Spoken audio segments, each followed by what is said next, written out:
Selamat datang kembali di pembahasan kita. Hari ini, kita masuk ke topik yang, fundamental banget nih.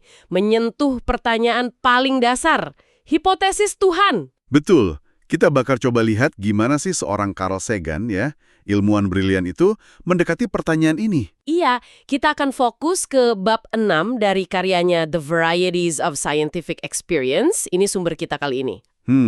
Bab yang khusus membahas itu ya? Ya, jadi fokusnya gimana Sagan menguji, tanda kutip ya, argumen-argumen tradisional soal keberadaan Tuhan.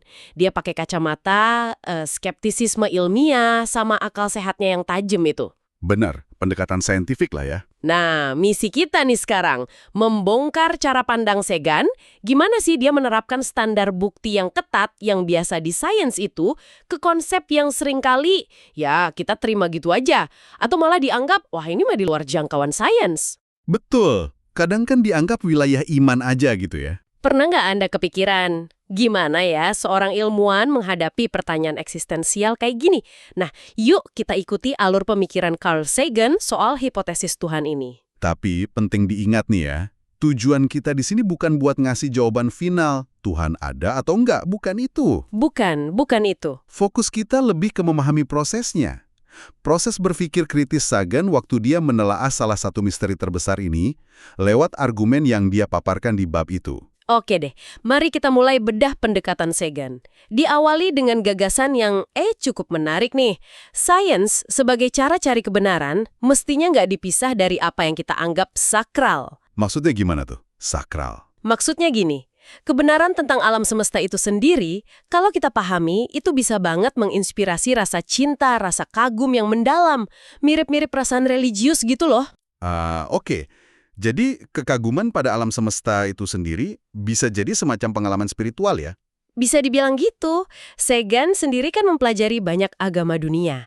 Tapi dengan rasa ingin tahu yang sama besarnya kayak waktu dia pelajari planet misalnya. Dia nggak mau hidupnya terkotak-kotak. Nah itu poin penting. Bagi Sagan, kalau kita mau serius nih mikirin gagasan soal Tuhan, ya gagasan itu harus siap diuji. Diuji pakai standar bukti paling ketat. Kuncinya apa dong? Skeptisisme. Itu kuncinya. Metode ilmiah yang punya mekanisme koreksi kesalahan sendiri itu dianggap malah bentuk disiplin spiritual tertinggi. Wah, menarik itu. Disiplin spiritual? Iya, karena ini soal ingin tahu kebenarannya, bukan sekedar ingin percaya demi rasanyaan. Dia sering kutip Bertrand Russell soal ini. Jadi kalau mau cari pengetahuan sakral, kita harus jadi skeptis yang baik. Makanya dia kritik saintisme ya, yang anggap agama itu kebal dari pertanyaan sains. Betul, dia kritik keras itu. Gagasan kalau keyakinan agama itu kayak punya hak imunitas, nggak boleh disentuh pertanyaan kritis ala sains. Padahal menurut dia, justru kalau mau cari kebenaran, ya harus diuji. Nah, ini nyambung ke pandangannya soal kerendahan hati nggak sih? Nyambung banget. Kerendahan hati sejati itu, menurut Sagan, bukan berarti kita pasrah aja, nggak boleh nanya, nggak boleh selidiki alam semesta. Justru sebaliknya. Gimana tuh maksudnya? Dia lempar pertanyaan gini. Coba bayangin, kalau pencipta itu ada, dia lebih suka disembah buta atau lebih menghargai kekaguman kita yang lahir karena kita paham betapa luar biasanya ciptaannya? Masuk akal. Jadi sains itu bagian dari ibadah yang terinformasi gitu ya? Persis. Anggap aja, kecerdasan dan rasa ingin tahu kita ini anugerah Tuhan. Ya masa nggak dipakai buat eksplorasi ciptaannya, malah dibatasi. Kerendahan hati itu mengakui betapa sedikitnya yang kita tahu, dan terus bertanya, terus menguji, termasuk klaim soal Tuhan. Oke, pendekatan skeptisnya kerasa banget nih pas dia mulai menguji argumen-argumen klasik. Ini inti bab 6 itu kan ya? Iya, di situ dia mulai membedah satu persatu. Salah satu yang paling tua, paling terkenal, argumen kosmologis. Itu loh yang bilang segala sesuatu pasti ada sebabnya. Betul, nggak mungkin rantai sebab akibat mundur terus tanpa akhir. Nah, jadi pasti ada sebab pertama yang nggak disebabkan apa-apa lagi. Itulah Tuhan katanya. Filsuf India Udayana juga punya argumen mirip kan? Iya, ada versi-versi serupa di berbagai tradisi. Tapi, disinilah Sagan mulai menantang. Pertanyaan kuncinya dia, kenapa berhenti di Tuhan? Itu dia. Kok pertanyaannya mandek di situ? Iya kan? Kalau semua butuh sebab, terus Tuhan datang dari mana? Sebabnya Tuhan apa? Dia bahkan kutip Leibniz yang bilang Tuhan itu makhluk niscaya, gitu. Jadi nggak perlu ditanya lagi. Terus Sagan nulis di catatannya, jadi jangan berhenti. Haha, ngeyel juga ya dia. Justru itu poinnya. Buat Sagan bilang, ya Tuhan yang melakukannya, itu nggak lebih memuaskan secara intelektual dibanding bilang, mungkin aja alam semesta ini emang selalu ada. Itu kan membuka perdebatan lagi soal model alam semesta ya, yang osilasi atau Big Bang tunggal itu. Betul. Dua-duanya sama-sama menantang ide awal mula yang simple. Tapi bukan berarti Sagan bilang alam semesta pasti abadi loh. Terus poin utamanya apa dong kalau gitu? Sekedar lempar balik beban pembuktian? Bukan cuma itu. Lebih ke mempertanyakan asumsinya. Kenapa kita harus berasumsi alam semesta mesti punya sebab pertama di luarnya? Dan kenapa sebab pertama itu otomatis punya atribut ketuhanan, kayak maha kuasa, maha tahu? Oh, jadi argumennya cuma sampai sebab pertama aja ya, nggak lebih. Iya. Dia juga usik soal hukum kedua termodinamika. Kalau alam semesta cenderung makin gak teratur, Tuhan gimana? Tunduk hukum itu juga. Kalau iya, berarti Tuhan gak abadi dong. Jadi intinya, dia menuntut konsistensi logika dan mempertanyakan kenapa kita harus berhenti bertanya di titik tertentu. Oke, nangkep. Lanjut ke argumen klasik lain yang dia bedah. Argumen dari rancangan. Argument from design. Ini juga terkenal banget. Iya, analogi jam tangan di pantai itu. Kalau nemu jam, pasti ada pembuatnya, soalnya rumit banget. Nah, makhluk hidup kan jauh lebih rumit, jadi pasti ada perancang agung, Tuhan. Analoginya Pelly itu ya, Newton juga awalnya mikir gitu kan, soal tata surya. Planet-planet kok bisa rapi gitu orbitnya, gerakannya searah. Pasti ada campur tangan ilahi, pikirnya. Versi modernnya sering disebut prinsip antropik ya. Hukum alam kok kayak disetel pas banget buat kehidupan. Betul. Tapi lagi-lagi, Sagan nunjukin kelemahan mendasarnya. Pertama, soal kompleksitas biologi ya. Darwin udah kasih penjelasan alternatif yang kuat banget. Evolusi lewat seleksi alam. Oh iya, evolusi. Kalau dikasih waktu cukup lama ya, miliaran tahun gitu, proses acak mutasi yang disaring lingkungan itu bisa banget menghasilkan kerumitan luar biasa. Nggak perlu perancang sadar. Terus soal tata surya yang dipikirkan Newton. Ternyata Newton keliru. Hipotesis nebula Kant dan Laplace yang bilang planet terbentuk dari piringan gas debu, itu bisa jelasin secara alami kenapa planet-planet orbitnya seragam. Sekarang kita bahkan bisa lihat piringan kait itu di bintang lain. Wah, kalau sekelas Newton aja bisa keliru soal rancangan ini pelajaran penting banget ya buat kita. Banget. Itu peringatan keras dari Sagan. Jenius kayak Newton aja bisa kejebak argumen God of the Gaps. Tuhan ngisi celah ketidaktahuan kita, apalagi kita. Terus soal prinsip antropik tadi gimana? Yang hukum alam kayak disetel. Sagan melihatnya bisa jadi cuma argumen ex post facto. Ya kita ada di sini, ngamatin alam semesta, ya jelas hukumnya memungkinkan kita ada. Kayak kita heran kok ukuran sepatu kita pas banget sama kaki kita. Ya iyalah. Iya juga ya. Atau bisa juga karena keterbatasan imajinasi kita. Dulu kan orang mikir nggak mungkin ada kehidupan di planet sekitar bintang Katai Merah. Soalnya bakal terkunci pasang surut. Satu sisi panas banget, sisi lain dingin banget. Tapi ternyata... Tapi Sagan bilang, mungkin aja ada mekanisme lain. Resonansi orbit kayak Merkurius, atau atmosfer tebal yang bisa nyebarin panas. Jadi jangan buru-buru bilang ini pasti dirancang cuma karena kita belum tahu penjelasannya. Itu intinya. Oke, jadi pola sanggahan Sagan sama ya. Jangan remehkan proses alami plus waktu, dan hati-hati sama keterbatasan imajinasi kita. Tepat.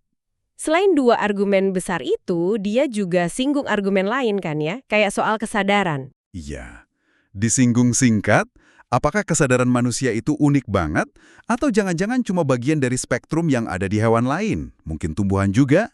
Dia kasih contoh, cacing tanah aja bisa belajar hindari sengatan listrik. Itu kan respons kesadaran sederhana. Lalu soal pengalaman religius, itu kan sering jadi bukti personal yang kuat banget buat orang. Nah, soal itu, Sagan mengakui kok pengalaman itu sangat nyata bagi yang ngalamin. Nggak bisa dibantah pengalamannya. Tapi apa? Masalahnya itu subjektif banget. Susah diverifikasi orang lain secara objektif. Dan lagi, penelitian nunjukin pengalaman mirip rasa menyatu sama alam semesta, ketemu sosok ilahi, dan sebagainya, itu bisa dipicu kondisi fisik tertentu atau bahkan zat kimia. Oh, Oh, jadi ada penjelasan biologis atau kimiawinya gitu? Ada indikasi ke arah sana, entah kimia alami di otak atau dari luar. Ini bikin pengalaman itu jadi kurang meyakinkan sebagai bukti adanya realitas eksternal, kayak yang dideskripsikan si pengalam. Tetap balik lagi ke tuntutan bukti objektif. Nah, ini nih, kita masuk ke bagian yang paling pelik mungkin ya, sering jadi debat kusir. Gimana Sagan melihat benturan antara Tuhan yang katanya maha baik, maha kuasa, sama realita penderitaan dan kejahatan di dunia? Masalah kejahatan itu. The problem of evil. Ya, ini salah satu tantangan teologis klasik, terutama di tradisi barat. Sagan memaparinya jelas banget. Ada 4 proposisi yang kayaknya susah dipegang semuanya barengan. Apa aja tuh 4 itu? 1. Kejahatan itu nyata ada. 2. Tuhan itu maha baik, penuh kasih, nggak pengen ada kejahatan. 3. Tuhan itu maha tahu, tahu semua kejahatan. 4. Tuhan itu maha kuasa, mampu mencegah semua kejahatan. Logikanya keempatnya nggak bisa benar semua ya? Secara logika iya, minimal 1 harus gugur. Kalau kejahatan memang ada, ya mungkin Tuhan nggak sepenuhnya maha baik. Itu kan udah ditanya Epikurus dari zaman Yunani kuno. Atau mungkin nggak maha tahu? Bisa jadi, mungkin terlalu sibuk ngurus triliunan dunia lain, jadi nggak ngeh ada penderitaan di bumi. Atau mungkin nggak maha kuasa, pengen nolong tapi nggak mampu. Dilema banget ya. Sagan juga kutip pandangan istrinya, Anne Druyan, soal aspek kekejaman kalau pencipta abadi sengaja bikin makhluk fana yang sadar bakal mati. Kenapa gitu? Ditambah lagi, kalau kita lihat skala kosmik, ada kekerasan luar biasa, supernova hancurin planet, kuasar lenyapin galaksi. Itu susah banget dicocokin sama gambaran pencipta yang maha kasih dan teratur ala teologi barat. Wah ya. Realita alam semesta kok kayak gitu? Ini pertanyaan-pertanyaan mendasar banget yang diajukan Sagan dari observasi. Betul. Observasi versus konsep ideal. Oke, setelah nguji argumen dan angkat masalah kejahatan, Sagan sampai ke pertanyaan penting lain. Kalau Tuhan emang ada, kok buktinya ambigu banget ya? Samar-samar gitu. Dia bahkan bikin kayak eksperimen pikiran. Gimana tuh eksperimen pikirannya?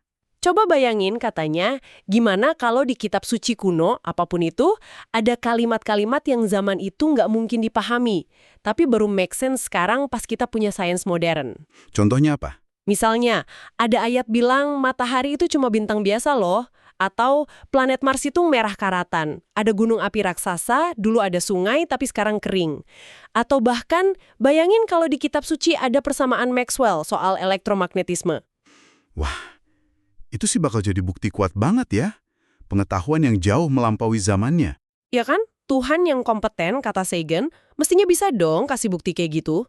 Atau bukti fisik kayak, misal salib raksasa di orbit bumi yang kelihatan dari semua teleskop. Kenapa nggak ada yang kayak gitu? Jadi ini kayak tantangan dari Sagan ya. Kalau memang ada dan pengen dikenal, kok main petak umpet? Kurang lebih gitu. Kenapa Tuhan begitu jelas di kitab suci, kata penganutnya, tapi kok samar banget di alam semesta fisik yang bisa kita amati bareng-bareng?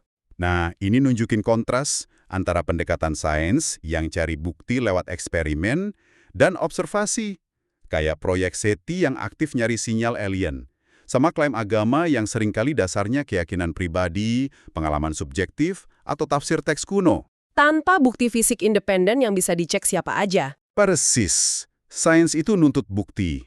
Dan klaim luar biasa, kayak adanya pencipta alam semesta, ya nuntut bukti yang luar biasa kuat juga. Nah, ketiadaan bukti inilah yang menurut Sagan signifikan banget. Tapi Sagan nggak cuma berhenti di situ ya.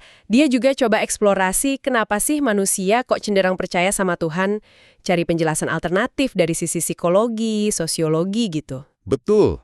Dia singgung Freud misalnya. Mungkin nggak sih kita ini memproyeksikan figur orang tua kita waktu kecil, yang dulu kelihatan maha kuasa dan maha tahu, ke skala kosmos. Jadi figur Tuhan itu kayak citra ayah atau ibu ideal kita. Atau kutipan Dostoyevsky itu ya, soal kebutuhan manusia buat menyembah sesuatu. Iya, dari The Brothers Karamazov. Tentang adanya kebutuhan mendalam manusia, kadang sampai menyakitkan, buat nemuin sesuatu atau seseorang buat disembah, buat ngasih makna, arah hidup. Selain psikologi, dia juga lihat kemungkinan dasar biologis atau molekuler ya. Ini agak spekulatif kayaknya. Iya, ini hipotesis yang menarik tapi spekulatif. Dia main-main nanya, Mungkin nggak ada molekul kimia alami di otak kita. Dia sebut thioforin gitu. Yang fungsinya micu perasaan religius. Rasa kagum, rendah hati, nyambung sama sesuatu yang lebih besar. Terus kenapa molekul itu bisa ada? Evolusi? Mungkin bisa jadi molekul semacam itu, kalau ada ya, berevolusi karena ngasih keuntungan selektif. Misalnya, bikin kelompok lebih kompak, atau bikin individu lebih gampang nerima hierarki sosial. Kan itu penting buat survival kelompok zaman dulu. Nah, ini nyambung ke fungsi sosial agama ya. Dia akui juga kan sisi positifnya? Tentu, kayak ngasih penghiburan ngadepin kematian, jaga stabilitas sosial lewat norma etika bareng, agama bisa ngasih kerangka moral, makna hidup, dukungan komunitas. Itu diakui. Tapi ada sisi gelapnya juga. Pasti, dia sangat waspada sama potensi penyalahgunaannya. Sejarah kan penuh contoh gimana agama dipakai penguasa buat legitimasi kekuasaan mereka, pertahanin status quo. Dia kasih contoh Raja Hammurabi di Babilonia, yang klaim hukumnya itu dari Dewa Marduk langsung. Ya jelas rakyat jadi susah nentang kan? Wah, itu contoh klasik ya. Terus soal detail pengalaman religius yang beda-beda tiap budaya gimana? Kenapa di India ada Ganesha, di Eropa ada Bunda Maria? Kok nggak sama kalau sumbernya satu? Nah, pertanyaan itu persis nunjukin poin Sagan. Bergantungnya detail pengalaman sama budaya lokal itu nunjukin kuatnya pengaruh filter budaya dan psikologi kita. Ini makin nguatin argumen kalau pengalaman religius itu mungkin lebih cerita soal pikiran dan budaya kita sendiri daripada soal realitas objektif di luar sana. Jadi makin mengikis klaim universalitasnya ya? Bisa dibilang begitu. Klaim validitas eksternal dari pengalaman itu jadi goyah sebagai bukti adanya Tuhan tertentu. Oke deh. Jadi setelah kita susuri alur pikir Sagan di bab 6 ini, intisari utamanya apa nih? Kayaknya jelas ya, dia konsisten banget terapin metode skeptis ala sains ke hipotesis Tuhan. Benar banget. Dan kesimpulannya ya berdasarkan bukti yang ada waktu itu, dan mungkin sampai sekarang juga, dia rasa argumen-argumen tradisional buat buktiin Tuhan itu kurang meyakinkan. Nggak ada bukti empiris yang kuat, yang nggak ambigu gitu ya? Iya, tapi penekanannya bukan Tuhan pasti nggak ada, bukan itu. Lebih ke klaimnya kan luar biasa besar nih. Ya buktinya juga harus luar biasa kuat dong. Dan bukti itu menurut dia belum ada. Dia soroti ketiadaan bukti jelas yang harusnya bisa dikasih sama sosok dewa yang kompeten dan pengen dikenal. Tepat. Jadi ini bukan ateisme dogmatis yang tutup pintu. Lebih ke agnostisisme yang kuat, yang nuntut standar bukti tinggi, sepadan sama klaimnya. Buat Sagan, yang paling penting itu proses berpikir kritisnya. Kemampuan buat nanya, ragu, uji, dan terbuka kalau kita bisa salah. Jadi buat Anda pendengar kami, penjelajahan ini semoga bukan soal cari jawaban final, ya atau tidak soal Tuhan ya? Bukan, tapi lebih ke mengapresiasi gimana sih pikiran ilmiah yang tajam dan jujur itu bergulak sama pertanyaan-pertanyaan terdalam hidup ini. Belajar menghargai nilai skeptisisme yang sehat. Dan juga belajar apresiasi alam semesta sebagaimana adanya, lewat bukti yang bisa kita kumpulin, bukan malah proyeksiin harapan atau ketakutan kita ke alam semesta. Iya. Bagi Sagan, pencarian kebenaran itu sendiri, yang dilakuin dengan rendah hati secara intelektual, terbuka buat terus belajar dan dikoreksi, itu udah nilai yang luhur banget. Nah ini mungkin satu pemikiran terakhir nih buat Anda bawa pulang buat direnungkan. Mengingat apa yang Sagan lihat sebagai kurangnya komunikasi ilahi yang jelas di alam semesta ini, mungkin nggak sih justru tindakan kita bertanya, menyelidiki, menjelajahi kosmos dengan pikiran terbuka?